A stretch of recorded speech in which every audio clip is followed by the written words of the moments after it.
This week, I'm delighted to be joined by David Hirsch, who's a senior lecturer at Goldsmiths, University of London, and the academic director of the London Centre for the Study of Contemporary Anti-Semitism, which was founded in 2022. David, welcome. Thank you for joining us.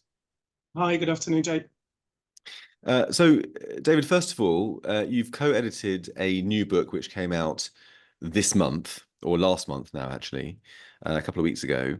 Can you tell us about the book? Absolutely.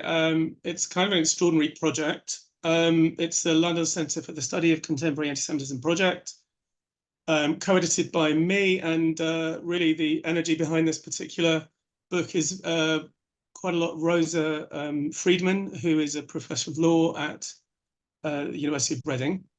And we put out a public call for contributions to our whole network, our network of scholars and academics and researchers.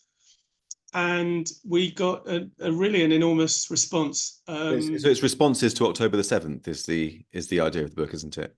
So it's responses to October the 7th and also its aftermath. So in a way, the premise is that a lot of people seemed to have responded so quickly to what happened on October the 7th that it looked as if they didn't even have the time to stop and really look and really feel what had happened. That a lot of people had their pre-existing, frameworks of Israel and Palestine, and they just kind of plowed straight ahead and immediately thought about the conflict that this might have started, but they didn't really stop and look properly and think about what had happened and about the enormity of what had happened, to be honest. And what followed from that was a lot of people.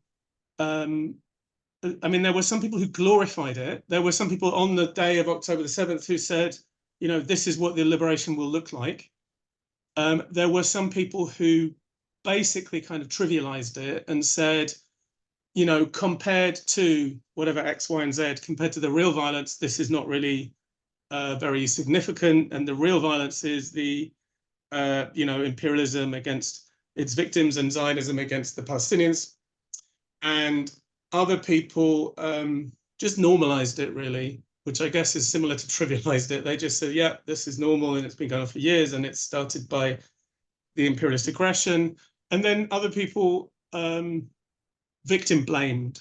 So they just said, well, actually, it's a false flag operation by the Israelis, or this is the fault of the Israelis. Or so there were kind of and four ways of responding to what happened in a kind of quick and a way which wasn't satisfactory, in which you could see that people hadn't stopped and really looked at what had happened and thought about it. And those are all basically anti-Semitic ways of responding to it, aren't they?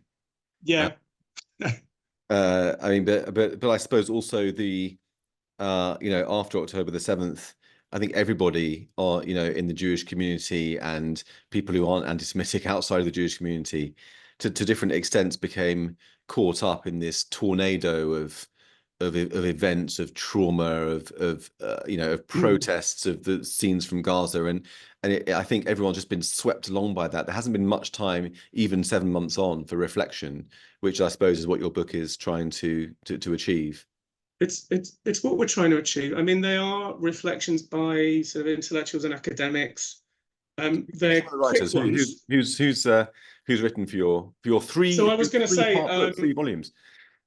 So we had a really serious response, and we went back to Routledge and we said, so we have this series with Routledge that is very exciting. We've already got 4 books out, the London Centre with Routledge. And we said to them, can we have more than 50,000 words or whatever it was? And they said, no, that is the format for a short, quick book. But they said, oh, well, why don't you do 2? So we said, well, okay. And then in the end, we have 3.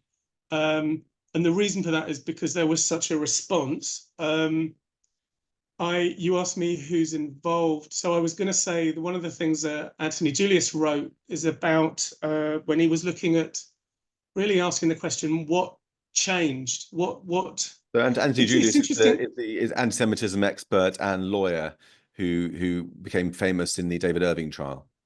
That's right. Anthony represented Deborah Lipstadt. He also represented Princess Diana against Charles in the divorce. And from our point of view, he took forward a very important case against UCU, the Ronnie Fraser case, which, as it goes, turned out not as well as we'd hoped. So Anthony asked the question, what's changed? Which I thought was a really interesting question, because everybody was saying that 7th of October changes everything, it creates a new world. And I kind of felt that that was right, but I was also trying to work out whether it was really true, and if so, why. So, for example, I was thinking, look, the big events of the big attacks on Israel of 1948, of 1967, of 1973, in a sense, those were much bigger. They were attacks on Israel with, of the whole Arab League and loads of Arab armies with tanks and air support. So why didn't we think those were more important than this? And lots of people, different people gave different answers. One of the things that Anthony said actually was that the effect it has here in Britain is that it changes our own relationship to our own institutions here in Britain. So there were, most Jews were pretty trusting of the institutions of British democracy, of the British democratic state. And people started saying, well, the universities are really not quite to be trusted, and the Metropolitan Police, perhaps in the way that it responded to some of the demonstrations, not quite to be trusted, and the Foreign Office, perhaps in some of what it says, is not quite to be trusted. And there was an erosion of British Jewish faith in the institutions, and we've had a few really quite bad judgments too in the courts. So that kind of thing is interesting. There's a piece by Danny Trom, who is a remarkable, extraordinary sociologist in Paris. And Danny says that the thing that was kind of new in Israel was that Israelis on the 7th of October, they called for help. They phoned help, they phoned the police, they called for help, and help did not come. There was no help. And Danny says that this connects today's Israel back to a very diasporic experience of being in a pogrom and finding, again, that there are no institutions there that can come to your aid.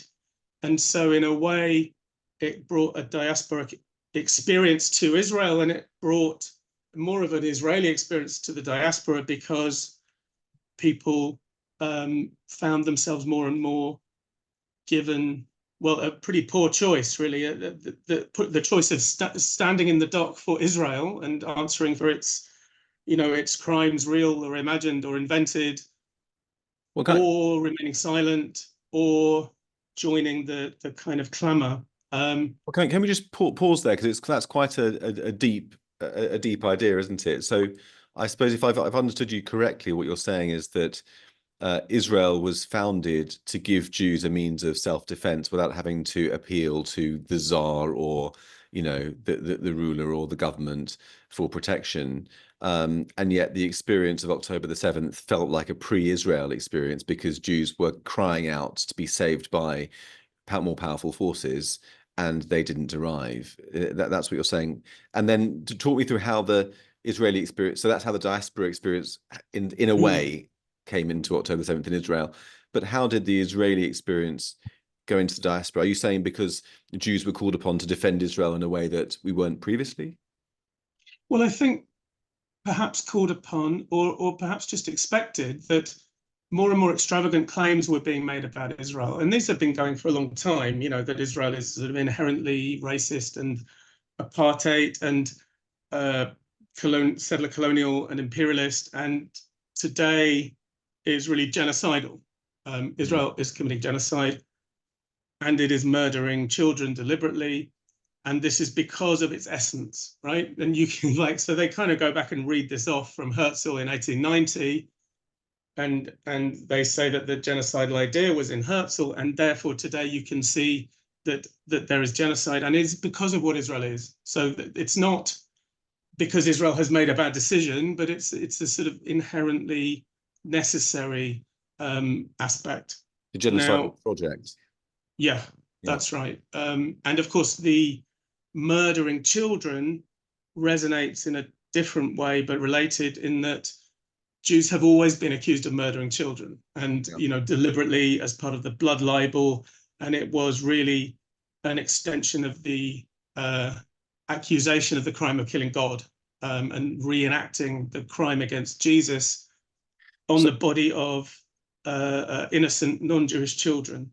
yeah. So And how did the Israeli experience then come into diaspora Jewry in a fresh way? well, so when those things are being said more and more, um, as I said, it gives Jews in Britain, for example, it puts them in a difficult position, because either they can say, well, it's nothing to do with me, it's them, or they can say, they can find themselves sort of having to sit in the dock and answer for the charges against Israel. And also, I think that the anti-Zionists have been coming for more and more sets of people. So we in the universities, in the social sciences, are quite used to it. But I think people in the caring professions have more and more been targeted by Right. these claims of, Israel is committing genocide, and So you must suddenly, either yeah. distance yourself from it or you are complicit with it. So suddenly everyone's a spokesman, basically, is what you're saying. That's everyone is Yeah. kind of Yeah. assumed to be a spokesman unless they disavow, and they're allowed to disavow, but they have to disavow in the specific way offered.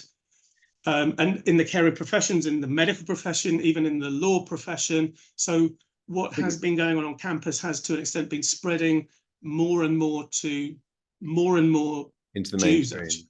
But it's interesting. I mean, when you say that Jews are being expected to answer charges against Israel, what you said just before then was that the charges against Israel are increasingly contiguous with the charges that were leveled against Jews for thousands of years, like the blood libel, for example. Israel's being accused of killing Muslim children or non-Jewish children, and Jews have been accused of that since 1144. So in a way, the charges that are being leveled against Israel that you and I are being forced to confront, and others and people listening to this forced to confront online in real life almost daily, they're not about Israel per se. They're about all of us. Well, that's right, I think. Just to be clear, there's a kind of slippage. It's obviously true that in war, and in this war, children are dying, right? That is like true, and it's a terrible fact about war and about this war.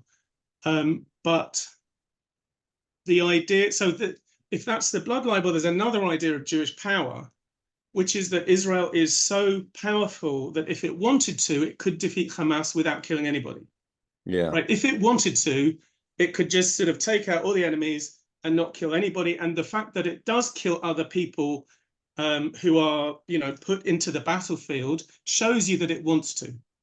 Right. Or alternatively, Israel makes a decision to kill innocent civilians because its strategy really is to terrorize the population. Mm. So, it's true, of course, that people die in conflict and in this conflict, but there's a slippage which is very sort of easy to do into saying then Israel murders people, Israel murders children, Israel is genocidal. And of course, the difference between war and genocide is quite an old story, which as an academic, I mean, it is interesting, right, that there was a time when people said, well, war is terrible, and don't, that's it. Mm. And then people rightly said, well, there should be rules for war. There were the Geneva Conventions and Crimes Against Humanity and the law of genocide, which said within war, there should be rules about how you deal with civilians, and you can't just kill anybody you like. But what seems to have happened now as a kind of next step is that people have lost sight of what a war is and what war is, and that war could possibly be necessary. And they just think of conflict as deaths. So if you look at the reporting on the Today program, for example, it's really very much focused on the number of deaths. The number of deaths this morning are, Yeah. and there's a kind of running total. Yeah. But there's no story of what's happening. How is it that Hamas is still firing rockets? Hamas has still got armed men who are engaging and killing Israeli soldiers. There's no story of the war, because the war is written out of the whole thing in favor of a story of terrible things happening to civilians, which the civilians do not deserve. But it's interesting that's symptomatic of the reporting of this war, not of war in general. In most wars, in fact, I would say in all other wars that I can think of, whether it's the Iraq War or our campaign against the Islamic State, or the Syrian civil war, or Afghanistan, nobody reported on the number of civilian casualties. It wasn't a feature of the reporting. It wasn't part of the debate. People didn't care, actually. I mean, our campaign against Islamic State in Mosul, nobody knew how many civilians were killed until long after, because it takes a long time to calculate how many there were in any normal world. It wasn't part of our equation. And yet now, as you rightly said, it's all anybody talks about, which leads me to the conclusion that the definition of genocide is war when it's carried out by Jews. Well, I'm not sure that I completely agree with you. I think that sort of in the anti-war movement, there has been more and more of a focus on the deaths of civilians, and especially when people want to oppose a war, that's generally the way they pose it. So I wouldn't say that it hasn't been talked about at all in the Iraq War, for example. I think there was a figure, wasn't? Oh, there was a figure about the sanctions. Do you remember that people kept repeating that, I don't know, 500,000 people had died because of the sanctions or something like that? I mean, the Iraq War is a really good example, because the figures of deaths are still disputed. So many decades on, 2-3 decades on, whatever it is, 2 decades on, just over, and they're still disputed. And the range is between about 100,000 and 600,000, and it's highly politicized in certain quarters. And yet people expect Hamas to have the know-how and the ability to produce, figures accurate to a single digit daily. But anyway, we've talked about anti-Julius. I think in the end that people don't really mind about the specifics and the technicalities, because they think that Israel chose this war. Some of them think that the 7th of October was a false flag operation anyway that Israel had done, or that there was a Labour guy, was it a prospective parliamentary candidate, who said that Israel had purposely left the border unguarded so that there could be this provocation which would allow them to commit genocide. So in a way, people, and they don't care about how many of them are civilians and fighters. People just say Israel shouldn't be there. Israel shouldn't be doing this. Israel is necessarily murderous, and this number of people are being killed, and that's genocide, isn't it? And if you sort of project the worldview that Israel is by its nature murderous, then Israel's always going to be guilty, and that the Hamas attack, as Antonio Guterres, the head of the UN, put it, didn't happen in a vacuum. The context is Israel is murderous and therefore deserves everything it gets. But look, we've talked about Anthony Julius's ideas. Name some of the other people who've written for the book, and run me through what their arguments are. Sure. So I'm very proud to have Howard Jacobson's lecture that he gave. We had an event. We have an annual kind of set piece event called the Robert Fine Memorial Lecture. And Howard Jacobson gave the first one last October. That's right. Howard Jacobson, the JC columnist and novelist. That's right. On the 22nd of October, he was due to give this lecture. And it was, there was an event in Trafalgar Square on the same day for the families of the hostages, and a lot of people went. And there was a real feeling that this was very, very fresh. And Howard was, he was quite nervous, actually. I don't know some of us are always nervous when we speak, and I don't know if Howard is, but he was quite nervous, and he was saying to me that he wasn't pleased with his lecture, and anyway, I persuaded him nevertheless to allow us to publish it, because actually it was really, really very special, and in a way it's quite raw and fresh. And I kind of promised to do an introduction to explain that this was the situation. So there Give us is a sense of the sorts of ideas he explored. I mean, I know he's wonderful when he does lectures. He's very subtle, isn't he? And it's quite difficult to encapsulate it. But in terms of the broad brushstrokes, what was his approach? well, he's just trying to come to terms with the event and the enormity of the event, and the the way of how to understand it so immediately, and the ways in which people haven't understood it, and the ways in which people responded to it with anti-Semitic responses, and so and he does it in his own brilliant way, in which words are kind of an amazing kind of tool that he has at his disposal. And then we have a whole number of pieces about anti-Zionism itself, and a sort of a background of how people think about Israel, from David Seymour and other people.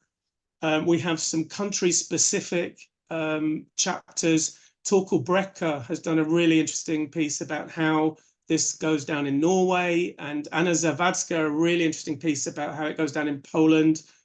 And actually, anti-Zionism is really interesting because it is kind of one global way of thinking, but it also plays itself out differently in different places, because actually there are different tasks that people want to achieve by using anti-Zionism. So in Ireland, for example, it's very much a way of redoing orange-green politics when it's not really the done thing anymore to do orange. So it's a way of kind of recreating those identities. In South Africa, it becomes all about apartheid. In Germany, it becomes all about the Holocaust. In Britain, it becomes all about the colonial memory and colonial guilt. And France is kind of between the two, with both its memory of Vichy and also its memory of Algeria. And in So America, it's different about places. black-white racism, and In America, of course, it's a lot about the black-white binary. And of course, all these things have in common the fact that this is nothing really to do with Israel and the Palestinians. This is to do with our own business here, far away from the conflict. So it's a kind of genuine cultural appropriation. Actually, people appropriate these stories from the Middle East, but they pour their own stuff into them, which really doesn't help people in the Middle East. Yeah, I mean It's been such a feature of the debate since October the 7th. It reminds me, I've often had a passage from Saul Bellow's book about Jerusalem that he wrote just after the Yom Kippur War. There's a couple of lines in there that have been almost going around in my head since October the 7th, and it's where he talks about how there are not just one Israel but two Israels. There's the Israel of reality, of fact, that is territorially insignificant. It accounts for what, 0.25% of the Middle East, and with a small population, and isn't very significant at all. But then there's the Israel of the imagination, and he describes that as being as broad as all of history and perhaps as deep as sleep. Yeah, well, so that's always been true with Jews, right? That the place that Jews have, especially in a Christian imagination, has been a kind of central place, because the Christians moved on from Judaism and created this religion that they think of as universal. But the Jews are the ones who are left stubbornly behind, and the ones who are accused of murdering Jesus, and therefore the ones who get portrayed as the face of evil, as the face of the anti-Christianity, of the anti-universal. They get the horns of the devil and the claws of the devil put onto them. And in more recent times, also, Jews have been used, this anti-Semitic notion of the Jew has been used to give an emotionally virulent picture of all that is evil in the world. So anti-Semitism is nearly always conspiracy fantasy. But when you have conspiracy fantasy, you need a way of picturing the bad people who are responsible for all our misery. And I keep remembering in 1984, George Orwell's 1984, he had this picture of the Big Brother's enemy, Emmanuel Goldstein. And in the movie, there's this great big picture of the Jewish face that people hate twice a day. And Orwell understood really well that that was the way that these totalitarian regimes were using the face of the Jew. And there's something very fascinating in there, which is that this idea of a conspiracy fantasy is a fantasy. It bears no resemblance to the real life Jews and their real life land and country. And in a That's right. certain sense, in the way in which you described the post-October the 7th debate taking place in all these different countries, reflecting their own cultures to themselves, it couldn't be clearer that it's about a hallucination of some kind of evil that reflects more upon the mind of the dreamer than anything outside of the dream.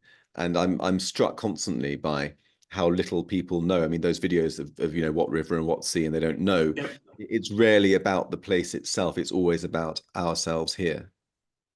Yes, I think that's absolutely right, that a picture of Israel has been created. And interestingly, it's a similar picture that is kind of held by the Islamist and the left anti-Zionists. And some people on the kind of far right hold the same picture. So this picture of an illegitimate imposition into the Middle East of a European colonialism. And of course, some people love the idea that there should be a white European thing in Israel, and some people hate the idea, but it's the same idea. It's the same fantasy. And it is really a madness. I kept thinking that about the attack in Pittsburgh, right? That this guy had in his mind a The Tree of world, Life shooting. yes, a world bestriding, Jewish conspiracy that was bringing in migrants into America and probably into Europe too, and diluting, the white race and all of that. And he said, "I've had enough, and I'm going in."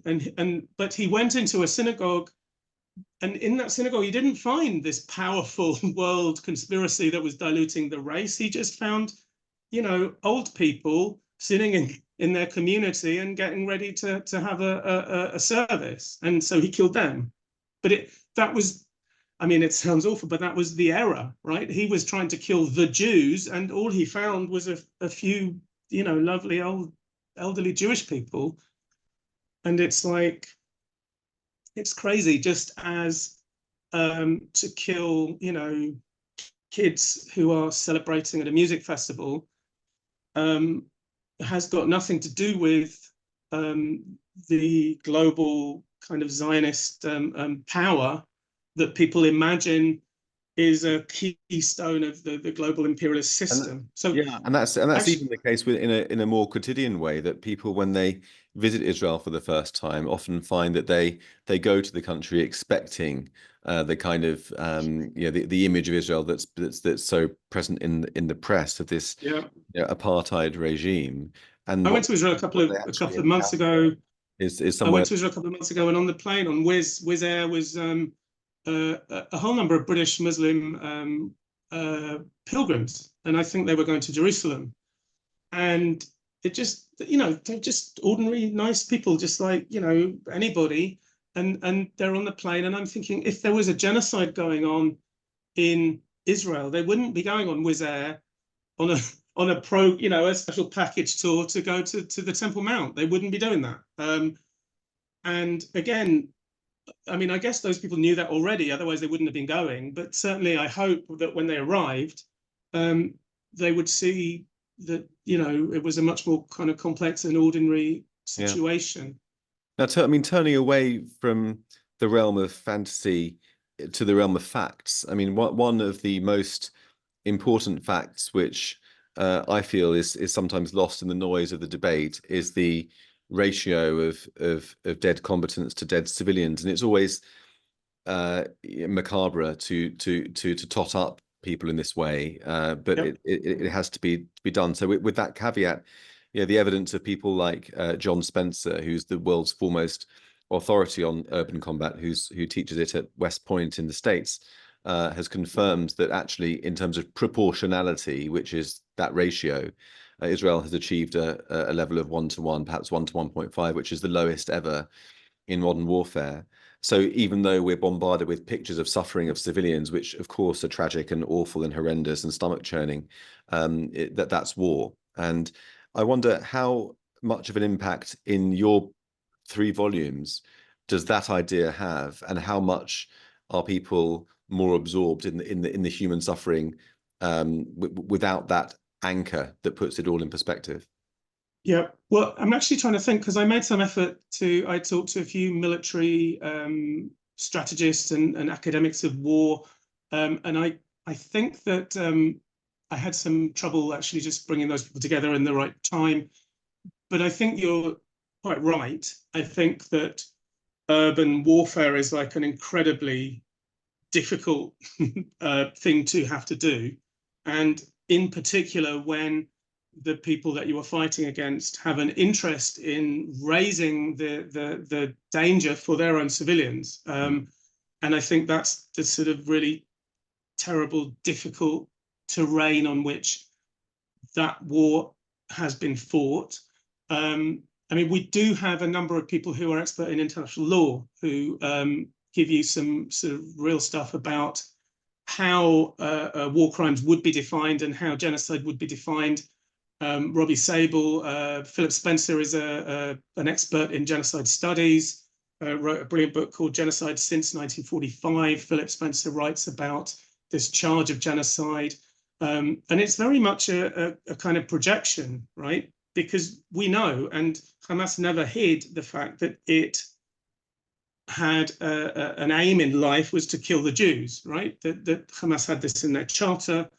It repeated the worst of the 20th century and before anti-Semitic nonsense in its founding document. And that was always very clear.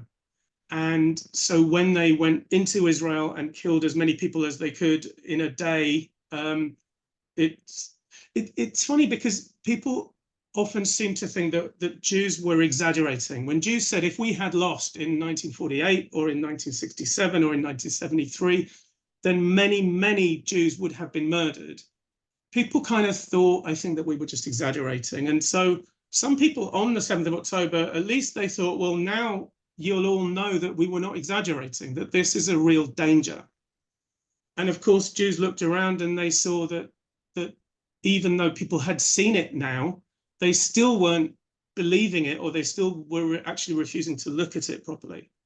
And that was frightening. I mean, it's interesting. It seems to me that the history of Israel has been a string of confirmations that however pessimistic you get, you're not being pessimistic enough. But certainly when it comes to world opinion. And I mean, I'm reminded of Ariel Sharon withdrawing unilaterally from Gaza in 2005, and the thinking then was that, okay, they want Gaza. If we just pull out entirely, then anything that happens after that will clearly be the fault of the other side because we fulfilled our obligations. We are not occupying an inch of their land, and yet here we are, so many years on, and still people blame the Hamas atrocities on the quote unquote occupation. Yeah, I mean, I think that if you kind of imagine a counter history, if you imagine a history in which the people in Gaza had said, well, all right, we haven't, the Israelis have gone. They didn't go as part of a peace agreement as we might have wanted. They didn't go in the way we might have wanted, but they've gone. So we'll make the most of it. We will, we've been given certain kinds of help. And you can imagine that if the people of Gaza had decided to live in peace and to show that they didn't want to threaten anybody, and they maybe, I think there was something in the pull-out agreement about an ability for people in Gaza to travel to and from the West Bank.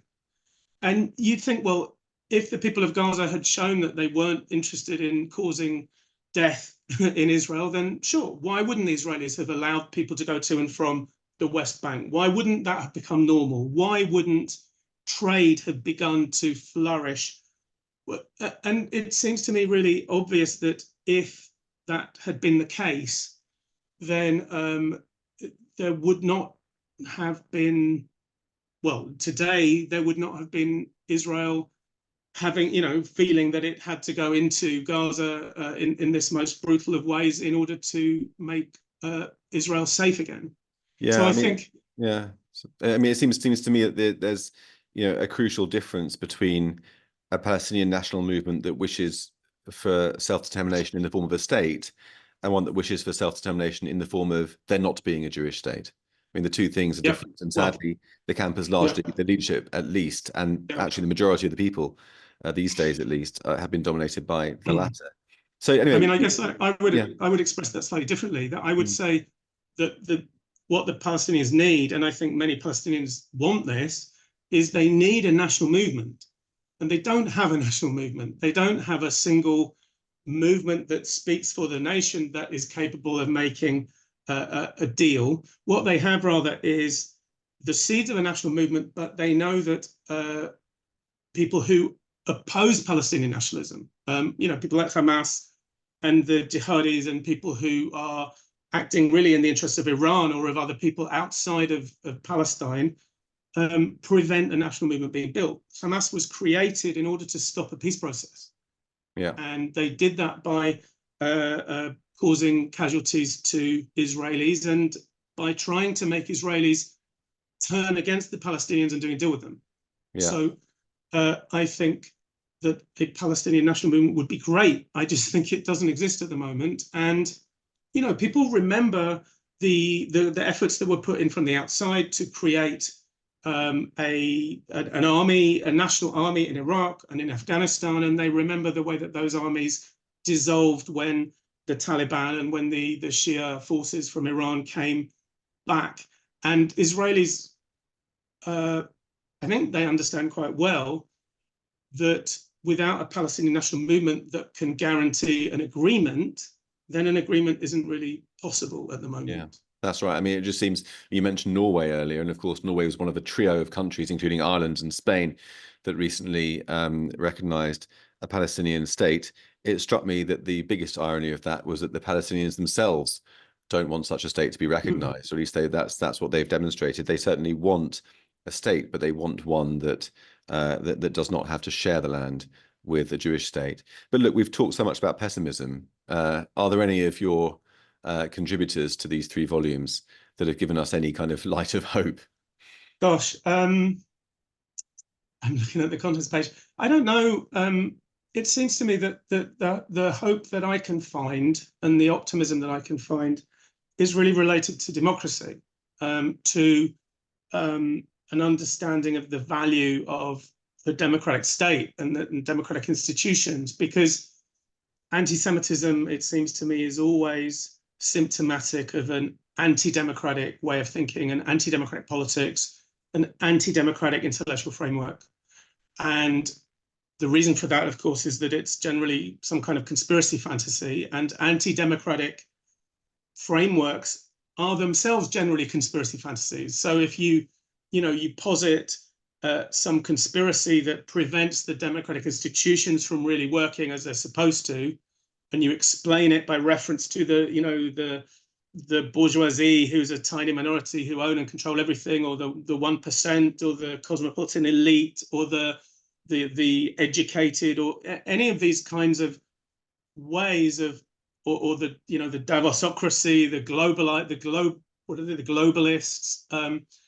These are all different forms of conspiracy fantasy, and they are all corrosive of ordinary democratic institutions. And so it seems to me that we Jews and Israelis have kind of huge allies in potentially, because we should be allies with everyone who is serious about democracy and serious about the democratic state and serious about the Enlightenment tradition. I mean, in the universities, there is a kind of completely there's a debate about the Enlightenment itself, right? And lots of people say that the Enlightenment was in fact the recreation of the old oppression in a new and modern and more efficient and more totalizing way.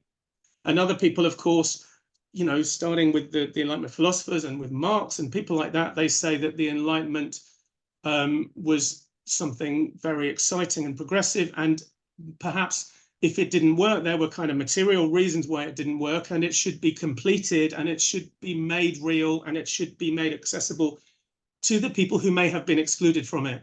So either you're for the completion of the Enlightenment, or you believe that the Enlightenment is the beginning of all evil. And Enlightenment values include democracy and equality and the rule of law and reason, and those very, very straightforward building blocks.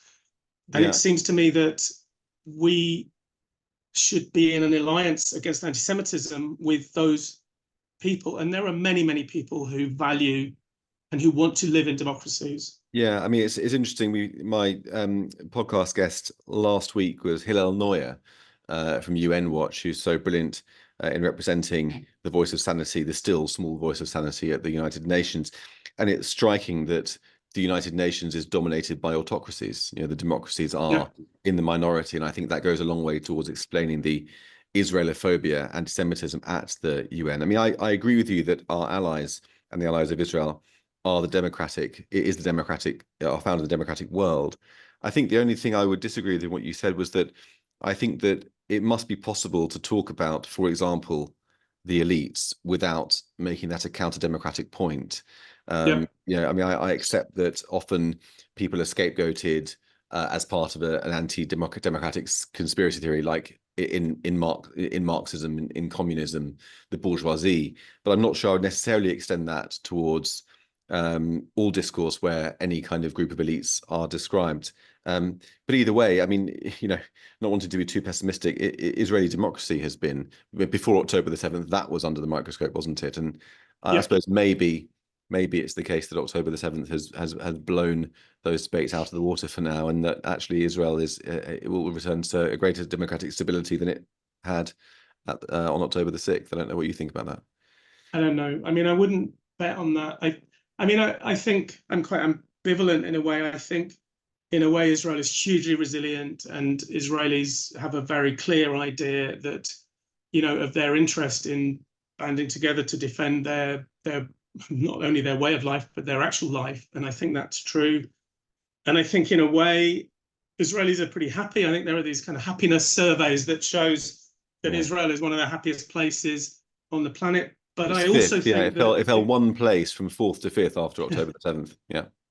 but I also think that Israel is, it lives in a pressure cooker. And as Isaac Deutsch has said, Israel is a life raft from the Middle East, from the Holocaust, from the ethnic cleansings from the Middle East, from Russian anti-Semitism. Israel is a life raft, and it seems to me that if people live forever in a life raft, then it's going to get pretty bad inside that life raft, and it's not a place where you would expect, a kind of world leading democratic culture to appear, really. So I worry about Israel, partly because objectively the situation it's in is really difficult and really isolating, and that is not the place where one would generally expect to find the most resilient and brilliant people. So there are those two sides to it. Yeah. In fact, I mean, talking about Bellows' book, another observation he made is that Israeli society is sort of it's at once Spartan and Athenian. You've got the hard military side, but also the great advanced, sophisticated democratic side, and the two are in tension. I suppose the fact that it's also a product in some ways, always influenced by Western culture to a great extent, often blinds us to the fact that it's essentially a Middle Eastern place and the majority of its population are Middle Eastern.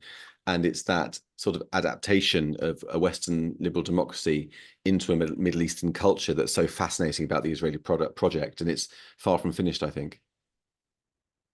It reminds me of Gillian Rose, who taught me philosophy actually at Warwick, who said that traditionally people had talked about two cities of within Western philosophical tradition, the city of love, which was Jerusalem, and the city of law, which was Athens. And she posited that there must now be a third city, which is the city of terror, which is Auschwitz, which is also a kind of innate part now of the Western tradition, really.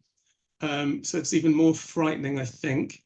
I don't know. I mean, I think I don't really want to think that democracy is a kind of Western invention. It seems to me that democracy and freedom are actually universals. They might have had some success in the West, but they have had success in other places too. And the feelings and the thinking of wanting freedom and democracy are not simply Western. And I think everyone is striving for them. And I think that if we don't have that at the forefront of our imagination, then what we do is we leave people in all nations who are striving for freedom and for law and for democracy, we leave them undefended.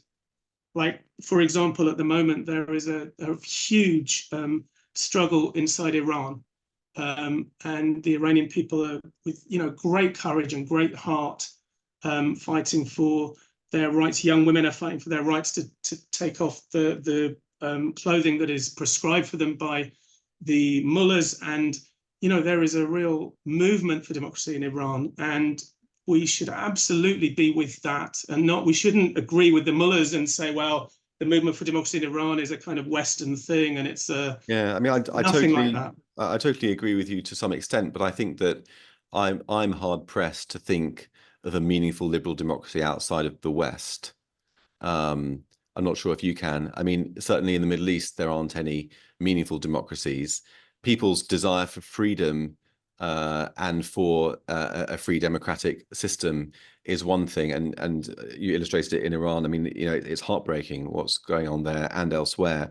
But as we saw with the Arab Spring, that initial drive for freedom and democracy ended up with Islamism, basically, and more autocracy. I agree with you that I think that democracy is the best form of government and the freest. But I feel that we have to acknowledge that so far, really, it's been sadly a Western phenomenon, and attempts to export it either via the barrel of a gun or by other means have largely failed. Well, one of the things that's been worrying me in the current times, really, is the erosion of understanding and belief in democracy in what you call the West. So basically in Europe and in America, it seems to me that the understanding of the institutions of the democratic state have been eroded quite seriously. But I think people, the smartest kids, for example, from across Asia and across Africa, get sent to our universities in Europe and in America and in London. The first thing we teach them is that the democratic state is basically a bourgeois fiction or an imperialist fiction, and behind it really lies the power of the exploiters. And I think that we in Europe and in America have to have a much more serious understanding of democracy. I don't think that Europeans should ever have allowed Russia to invade Ukraine, for example, and I don't think that the Americans and the Europeans should have allowed Afghanistan to just be given to the Taliban. I worry about Hong Kong. I mean, I went to a Hong Kong Solidarity concert the other day. Was a beautiful piano concert, actually, in a church in South London, and there were probably 200-300 people there, and almost nobody who didn't look Chinese, who wasn't ethnically Chinese. And this kind of struggle for Hong Kong and this memory of Hong Kong, nobody has noticed, and nobody remembers, and nobody seems to really care. And I was sitting next to this woman of kind of about my age who was just in floods of tears when this amazing kind of variations on the song Glory to Hong Kong was played. And so I think that even, or perhaps especially in Europe and America, we need to get much more serious about democracy itself. I agree, and the message on that statue in outside Parliament, "Courage calls to courage everywhere," it doesn't seem to be one that we tend to live by, as you've said. I mean, it's interesting. Perhaps we can finish on this area.